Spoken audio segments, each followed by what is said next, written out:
can't think of a time when I needed superheroes more. And why superheroes? I mean, growing up, comic books and these heroes were just cool. The stories were intense, just full of action and peril. The villains were mischievous and truly evil, constantly throwing cities, the planet, and sometimes even the universe into an absolute frenzy of fear and hopelessness. But then the heroes would arrive. Batman is always just sprinting headfirst into any fight, every fight, using his gadgets, using his intellect, and his hand to hand combat skills. And he's never allowing fear to have any control. You got Superman, who just flies as fast and as hard as he can into every fight just to make sure he can protect and save anyone and everyone from that kind of danger. Spider-Man's always swinging into every fight, completely unprepared, but he knows it's the right thing to do, so he does it. Because, with great power. And the X-Men, they utilize their powers to save a world, to fight for a world that actively rejects them, judges them, and persecutes them. Daredevil, the man with no fear, blindly dives into every fight, goes right into the criminal world just to fight corruption. I mean, this list, it goes on, but they're all important. And as a kid, and for the longest time, I was just drawn to the stories and these characters. But as I grew older, and my fandom of these characters only grew larger, I couldn't help but think, why? Why do I need these characters and their stories so much right now? Is it because I need inspiration? Probably. Do I need to get out of this routine adult mentality and embrace a more childlike outlook on things? Definitely. But I think what it really is, what it really comes down to, is that I need hope. Because hope seems to be in short supply. And that's what these characters mean. That's what these characters bring to life, what they inspire, and what they represent. Hope. Superheroes show us that even in the world's darkest moments, the times when our personal demons have just overrun us, that hope can still be found. Making the decision to keep pushing, to keep breathing, keep fighting for a better tomorrow is just, it's the right thing to do, but it's also the most important thing that we can do. The masks, the secret identities, I mean, they represent all of us. They represent me. It doesn't matter if we're Peter Parker or Bruce Wayne or Clark Kent. We can be that hero. We can be that inspiration, the one who chooses to fight, because there are a lot of people out there who can't. And they've lost their hope that someone will fight for them. We can be the ones to take that on. Why are superheroes important? Why do I believe that more than ever we need them, that I need them? Because I needed to be reminded that there is still hope out there, and that somewhere out there someone can take on the fight for me when I lose my ground. These characters are important, and I've never needed them more than I do right now. See, 2021 brought on a lot of stuff. It challenged me deeply, and sometimes I prevailed, and others I failed. Besides learning to find hope, the year started to challenge me on faith. Not religious faith, but faith in those around me, and more importantly, and possibly the most challenging kind, faith in myself. It is a hard pill to swallow when you realize that it isn't just a lack of self-esteem or self-hate that really tears us down. It's the lack of faith in us. And I'm speaking primarily of myself because, that's the thing that really came to light. I have this bad habit where I will begin to believe that I will make the changes. I'll take those important first steps and then I turn from them like a coward. I lose more faith in myself, and it turns out that after years of doing this, I have become just completely devoid of faith in myself. But then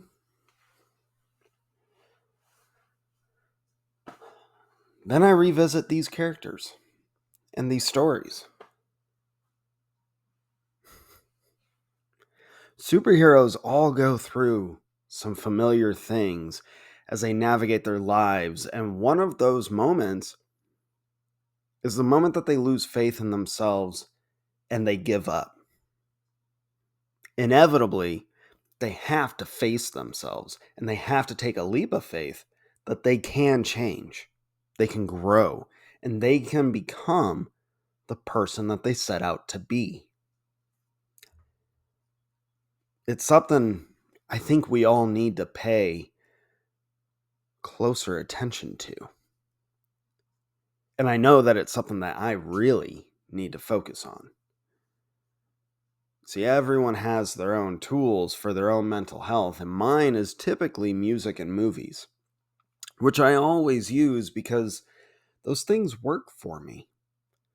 But it wasn't really until the last couple of years that I've really felt driven to immerse myself in superheroes. And 2021 really, really revealed to me that I'm not just a big fan. In a way, I feel like I owe something to these characters. And what I owe is pretty obvious. I owe it to them to suit up. I owe it to them to face that oncoming storm, the approaching fight, and not run from it. I owe it to them to take a leap of faith. See, for me, the most inspiring and the most relatable hero has always been Batman. My being a fan of the character isn't just because I think he's a complete badass. He is. I've become a much bigger fan of his as I get older because of the principles of that character. Everyone has their own Batman. Their Batman. I have several because I'm just a big fan.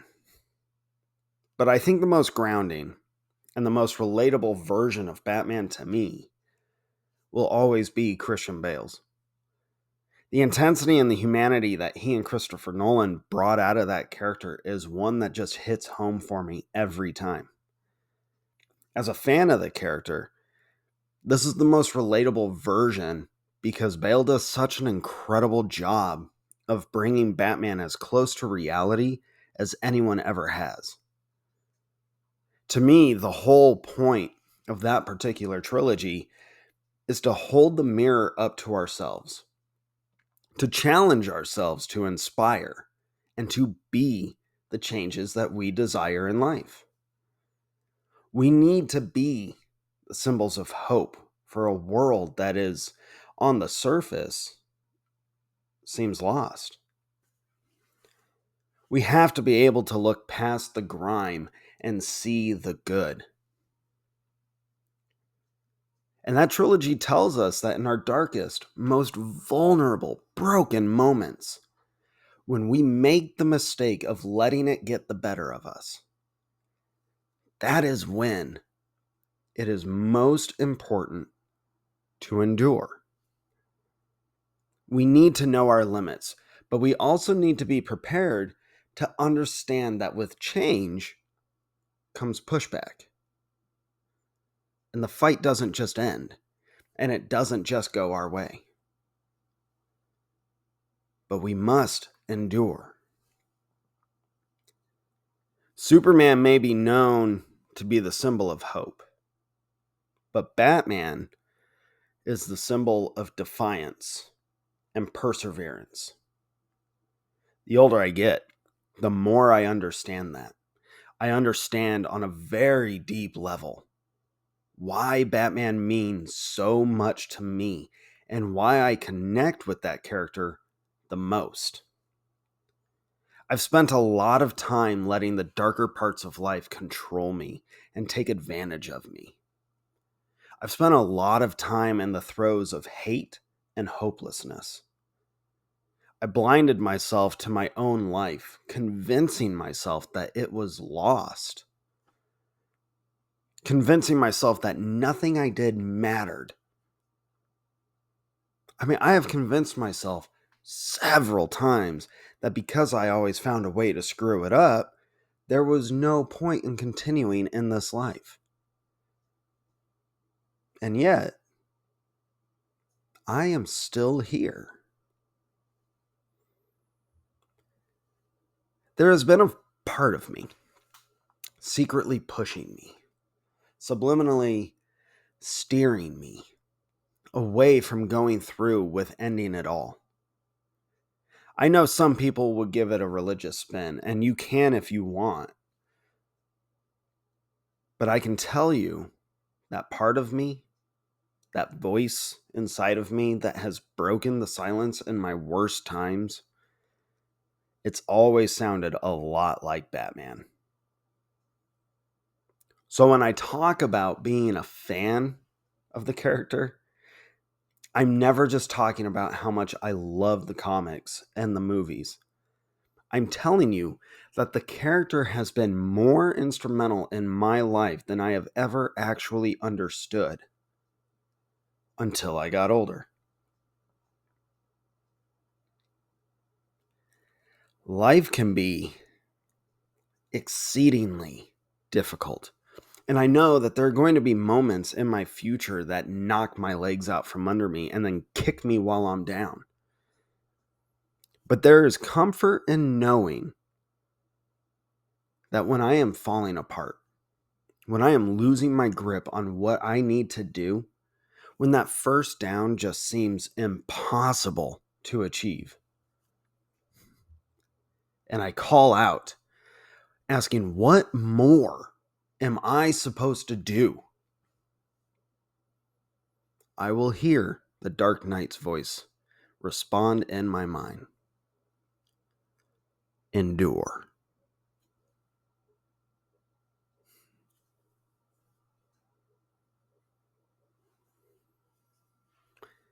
It hasn't just been superheroes that have really tapped into something deep inside of me. Movies have always meant more to me than just pieces of entertainment. I've always felt that movies have been my connection to the world. Movies have always been a metaphorical mirror for me to hold up to myself, and I have felt more challenged in every aspect of my life by movies and by characters more than anything else in this world has been able to do. I've tried reading the self-help books, listening to inspirational TED Talks, the speeches, the podcasts, but all of that falls short when compared to movies. There have been a handful of movies too, and characters that I've always felt more connected to than others, and a lot of them I saw when I was much younger.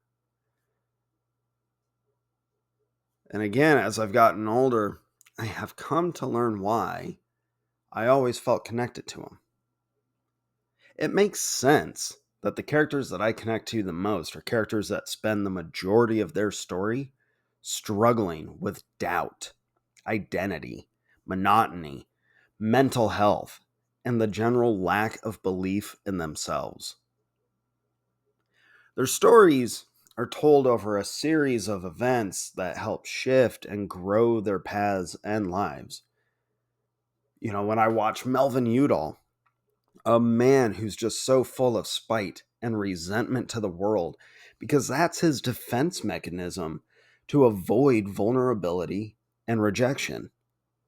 I see those same barriers that I have built over the years. As his character grows and the changes that come into his life help him to invite the world in. I see hope, and I feel that desire for growth and change just increase in myself. When I listen to the speeches by Tyler Durden, the lessons that he aggressively teaches, the fear that he invokes, I feel this push inside of me to just let go.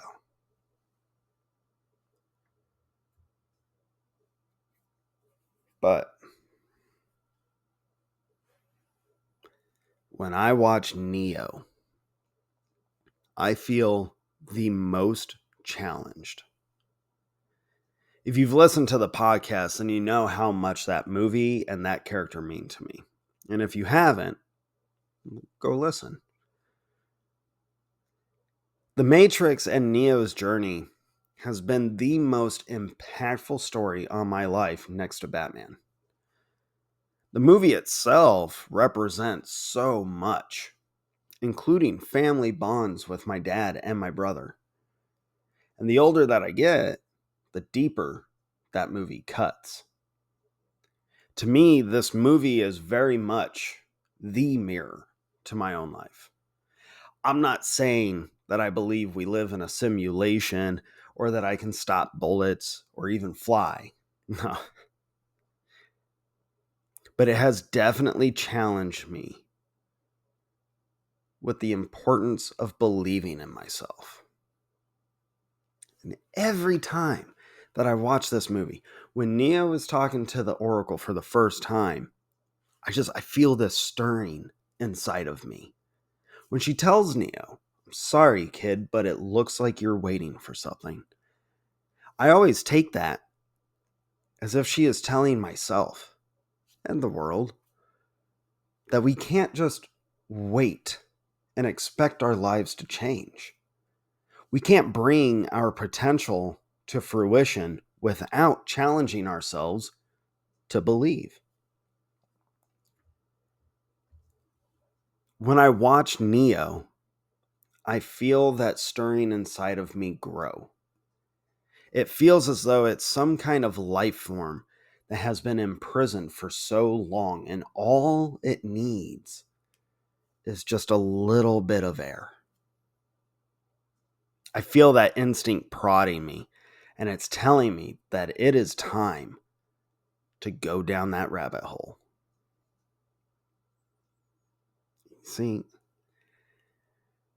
this is the kind of stuff that movies do for me. Over the past few years, when those darker thoughts have tried to make their comebacks, and I've managed to not give in, I can hear Chuck Nolan from Castaway. I can hear him saying, "I know what I have to do now. I gotta keep breathing because tomorrow, the sun will rise. Who knows what the tide will bring?"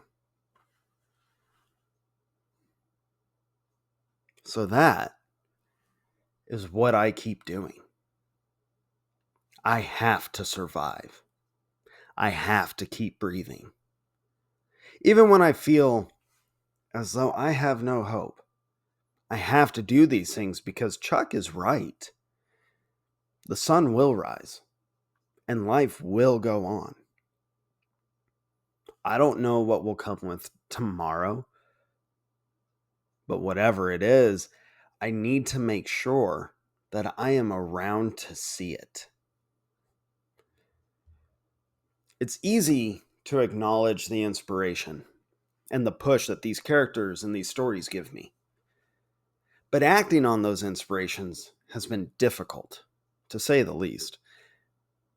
But I have to give myself some grace and acknowledge that unlike movies, which have time limits, sometimes change and improvements can be a slow process. And right now, the important thing is that at least I'm trying. I'm putting in the work. I'm focusing on the fundamentals, and I'm concentrating on one first down at a time. I will get my shot at the big play, that big moment.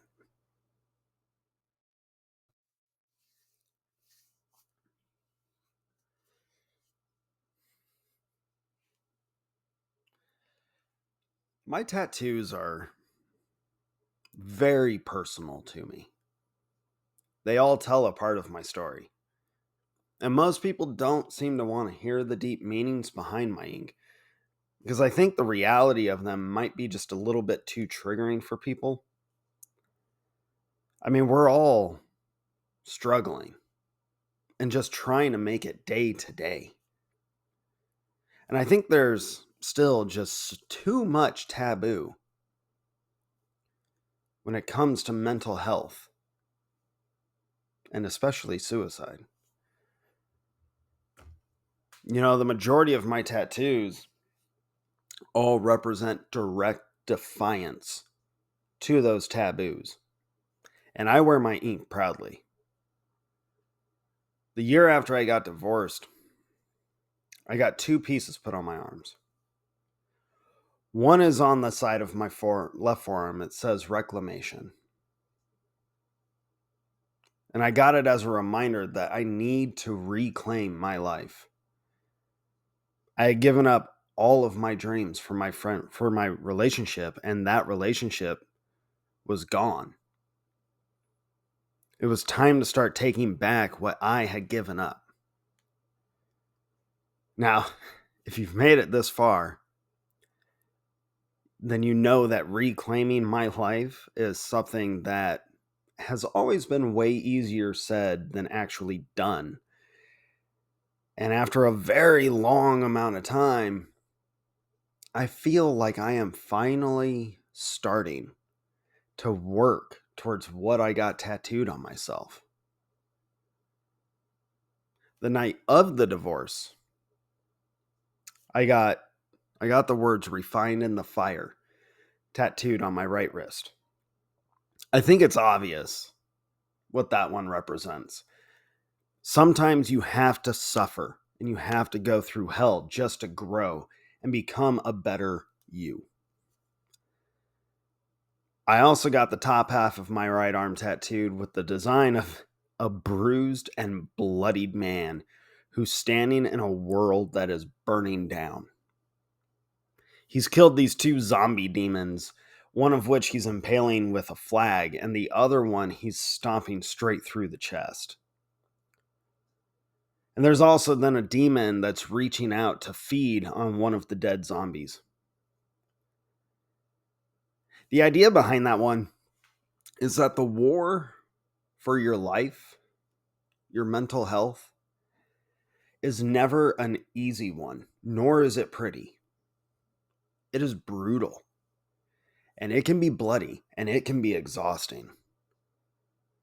But it is necessary, and it is important. I wanted something to represent that.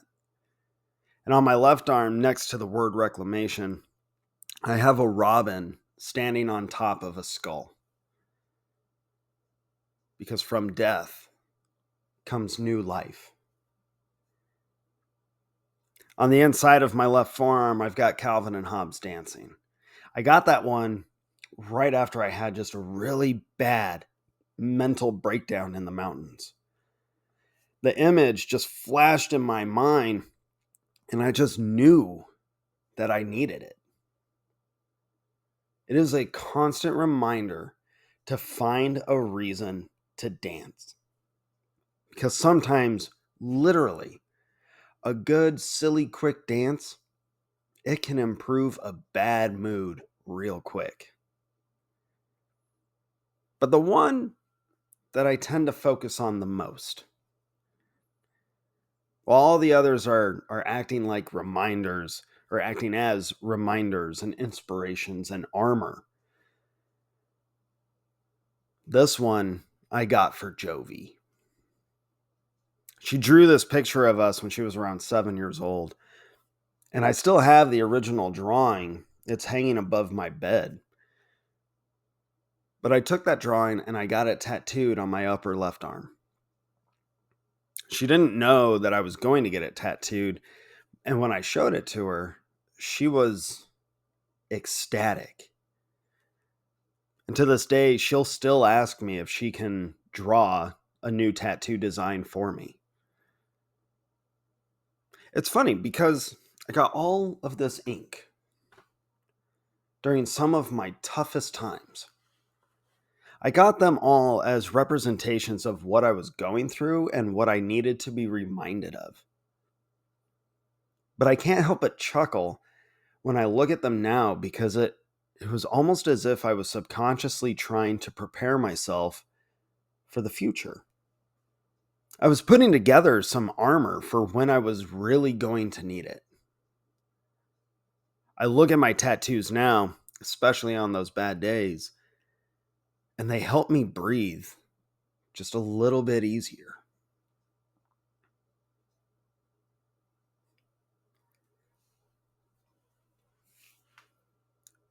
Throughout our lives, we're told to put our past behind us. We're told that nothing good can come from bringing up the past. I disagree. I do agree that letting the past beat you down can be and is detrimental to personal growth. Obviously, it took me a long time to grow. But there is a healthy balance. Our pasts are not meant to be ignored. It's our history. And if we genuinely want to move on from our past, then we have to learn from them. History, our histories, is important. The mistakes of our past can help us grow and succeed in our future. It is just as harmful to ignore and run away from the past as it is to bury ourselves in it. As I said, there's a balance, a fine line to walk. But I believe that it's an important line to walk. For me, finding that balance and walking that line also means that I have to learn how to do something that I have not been able to do for many years. I have to learn how to trust. I have to learn how to not hold the people in my present responsible for the broken trust of my past. It very well could prove to be the biggest challenge of my life. But it's a challenge that I cannot ignore.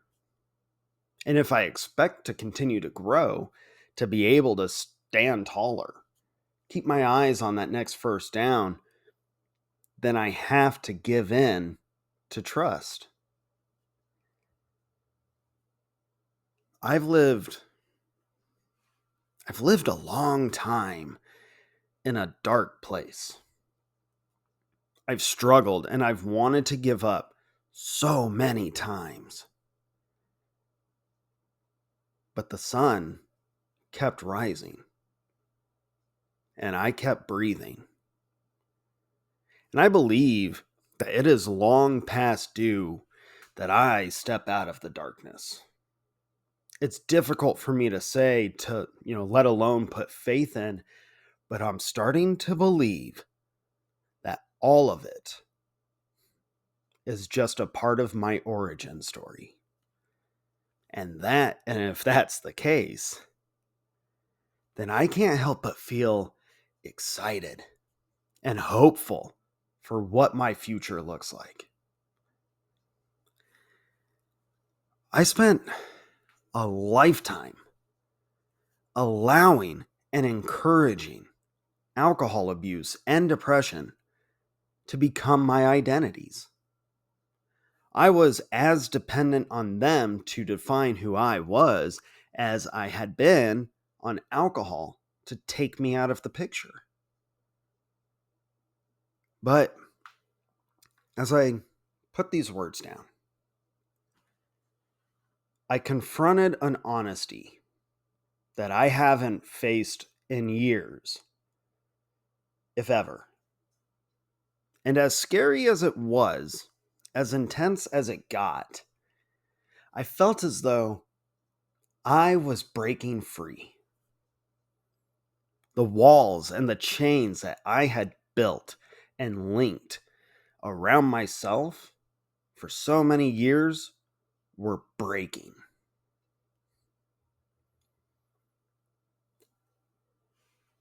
I have a responsibility, not only for my daughter and to my family, but to myself. I have a responsibility to refute those parts of me as identifiers. They aren't who I am, and they aren't what defines me. They may be significant to my past, but I'll be damned if they continue to be significant in my future. See, I'm not a man of faith, I'm a man of destiny. But I am beginning to believe that I can make my future a damn good one.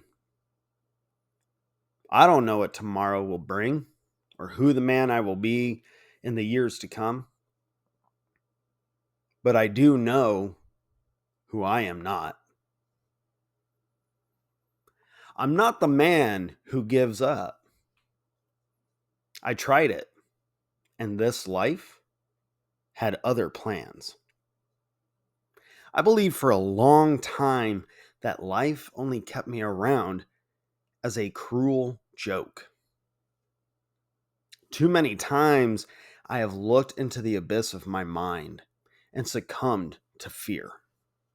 And too many times I let circumstances hold me down. I thought this life was about finding who I am, and I believed that I was a punching bag.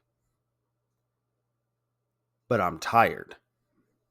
And now I'm angry.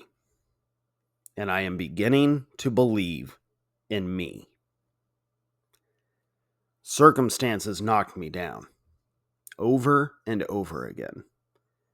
The abyss in my mind has threatened me for a lifetime.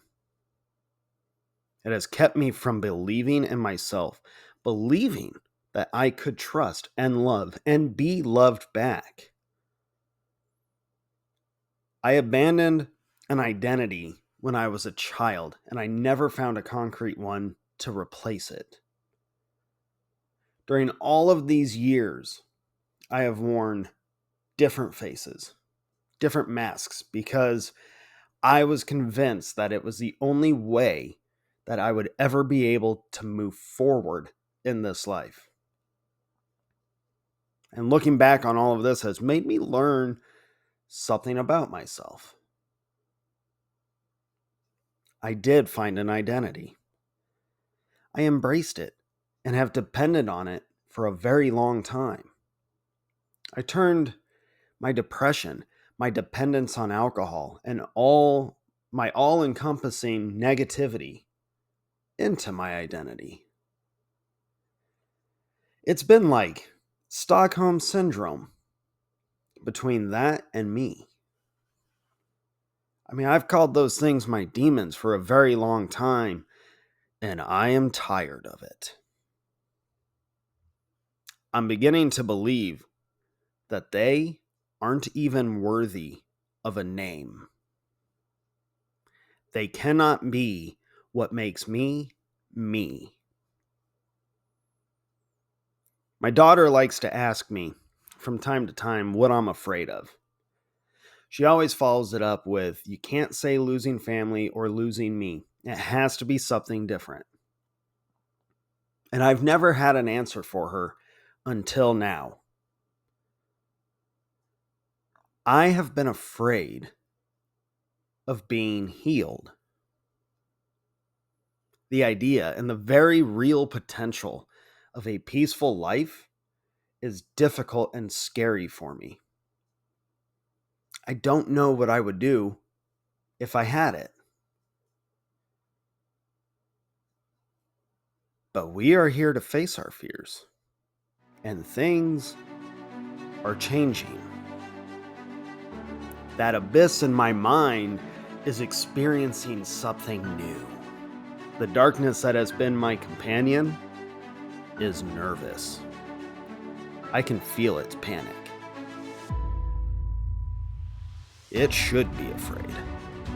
And it should be worried, because despite all of the attempts to keep me down, despite all of the years of being poisoned by the lies of telling me that I don't matter, that I'm faceless, that suffering is my only future, I know now that all of it was wrong.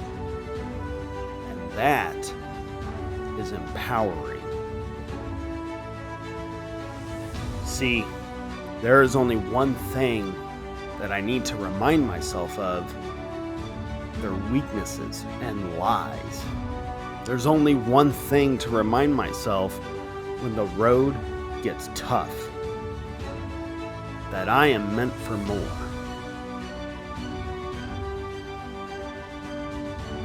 I am still here.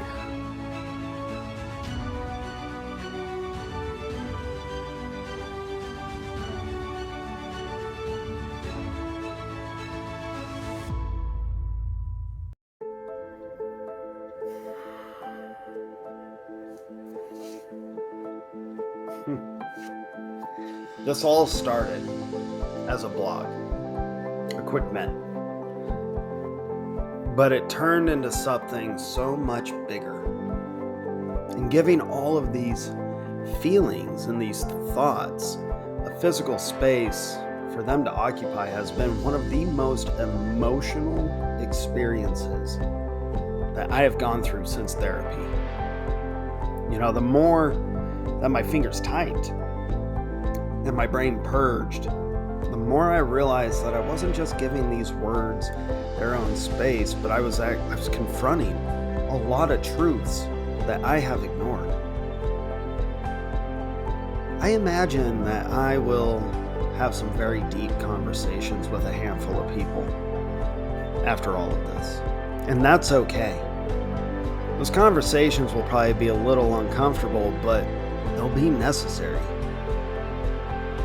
My hope is that these words find someone who might be experiencing similar situations.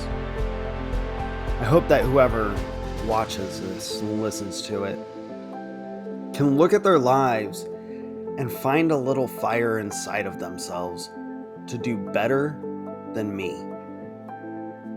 That's the goal. So do better and be better. If I had to go through what I have to help someone else, I'm good with that. That's good for me. When you feel alone, or hopeless, or faceless, please know I am on your side, rooting for you. Now, go kick today's ass, because we all know that it needs it.